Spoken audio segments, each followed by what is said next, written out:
రాష్ట్ర వ్యాప్తంగా అరాచకానికి ఎక్కడ పడితే అక్కడ గొడవలు, ఎక్కడ పడితే అక్కడ దౌర్జన్యాలు, ప్రజల మీదే వీళ్ళు తిరుగుబాటు చేసే విధంగా ముందుకెళ్తున్నారు.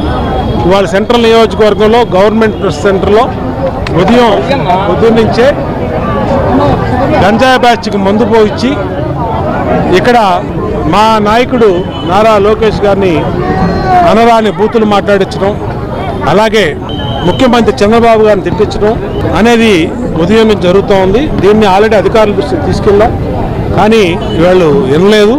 కాబట్టే ఇవాళ ఇక్కడికి వచ్చి వాళ్ళ నిరసనకి పోటీ నిరసనగా కూర్చున్నాం. మెగా డిఎస్సీలో వైఎస్ఆర్ కాంగ్రెస్ పార్టీ చేసినటువంటి ఆరోపణల మీద చర్చకు సిద్ధం అని చెప్పి మా మంత్రి నారా లోకేష్ గారు పబ్లిక్గా అనౌన్స్ చేశాడు. ఆయన ఒకటే చెప్పాడు, ఎక్కడైనా చర్చకి సిద్ధంగా ఉన్నాం, మీరు తాడేపల్లికి రమ్మంటే వస్తాం, లేదంటే జూమ్లో చర్చ అంటే దానికి సిద్ధంగా ఉన్నాం, లేదంటే మరేదన్నా అంటే దానికి సిద్ధంగా ఉందని చెప్పారు. అయినా సరే వాళ్ళు రోడ్ల మీదకి వచ్చి ప్రజా జీవితానికి ఆటంకం కలిగిస్తే ఇవాళ దాని మీదే పోటీగా నిరసనలు వ్యక్తం చేశాం.